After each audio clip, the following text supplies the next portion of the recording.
आपके प्यार की हद कितनी है? आंसर देने से पहले कहानी जरूर सुन लेना।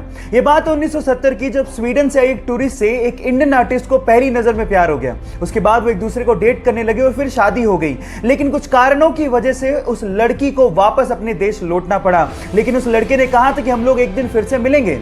इतने पैसे नहीं थे कि वो लड़का फ्लाइट ले सकता, इसलिए साल भर बाद उसने अपना सब कुछ बेच के 60 रुपए में एक साइकिल खरीदी और 500 रुपए लेके दीवाना निकल पड़ा दिल्ली से अपने प्यार से मिलने। और 4 महीने की मशक्कत के बाद, कोई टेक्नोलॉजी ना होने के बावजूद भी वो स्वीडन पहुंच गया।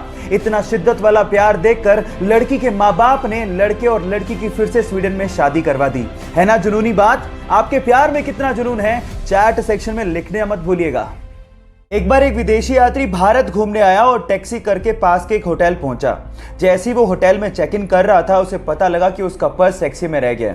उसने होटल वालों को कहा कि प्लीज आप टैक्सी वाले से कांटेक्ट करिए, लेकिन उन्होंने कहा कि हमारे पास टैक्सी वालों के कांटेक्ट नंबर नहीं है। उसने भी बहुत कोशिश करी, लेकिन टैक्सी वाले का कहीं पता ही नहीं लगा। वो पूरी तरह से घबरा गया था, क्योंकि उसका क्रेडिट कार्ड, उसका आइडेंटिटी कार्ड सब पर्स के अंदर थे। लेकिन 2 घंटे बाद वो टैक्सी वाला आया और उसने उस विदेशी यात्री को उसका पर्स थमा दिया। विदेशी यात्री ने खुश होकर उसे $70 देने की कोशिश करी, लेकिन उसके बाद जो टैक्सी वाले ने जवाब दिया वो आप लोगों को सुनना चाहिए। टैक्सी वाले ने कहा कि इस रिवॉर्ड के लिए मैंने आपको आपका पर्स वापस नहीं किया है। मैंने आपको आपका पर्स इसलिए वापस किया है क्योंकि ये आपका है। अतिथि देवो भव की भावना को साकार करने वाले उस टैक्सी वाले को मेरा सलाम।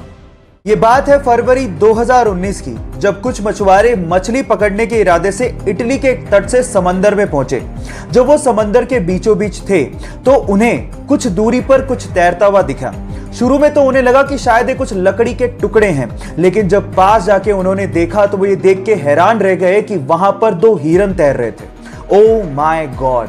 अब ये हिरन समंदर के बीचों बीच कैसे पहुंचे, ये आज तक एक रहस्य है। बहरहाल, उन मछुआरों को दिल से धन्यवाद, क्योंकि उन्होंने उन हिरणों को बचाने की सोची। तो उन मछुआरों के लिए 1 लाइक तो बनता है। एक बार 4 लड़के मुंबई घूमने गए और वहां पर उन्होंने एक टैक्सी भाड़े पे की। एक्चुअली उस टैक्सी के ड्राइवर सरदार जी थे। अब हुआ कुछ यूं कि बोरियत की वजह से वो चारों लड़के जोक्स क्रैक करने लगे और उनमें से कुछ जोक्स सरदारों पर थे। जब भी वो सरदारों वाले जोक्स क्रैक करते, सरदार जी को बड़े ध्यान से देखते, लेकिन सरदार जी कोई रिएक्शन दे ही नहीं रहे थे। जब पूरा दिन खत्म हो गया तो उतरते वक्त उन चारों लड़कों ने सरदार जी को कहा कि हमने सरदारों पर इतने जोक्स क्रैक किए, आपको बुरा क्यों नहीं लगा? तो उन्होंने तब भी कोई जवाब नहीं दिया और 100 रुपए देते हुए कहा कि अगर तुम्हें पूरी मुंबई में कोई सरदार भिखारी मिल जाए तो उसे मेरी तरफ से 100 रुपए दान कर देना। वो चारों लड़के पूरे दिन मुंबई घूमते रहे, लेकिन उन्हें कहीं सरदार भिखारी दिखाई नहीं। तब उन्हें समझ में आ गया कि हम मजाक जरूर उड़ाते हैं, लेकिन इससे मेहनती लोग होते भी नहीं हैं। गाइस, इन सरदारों के लिए 1 हार्ट तो बनता है।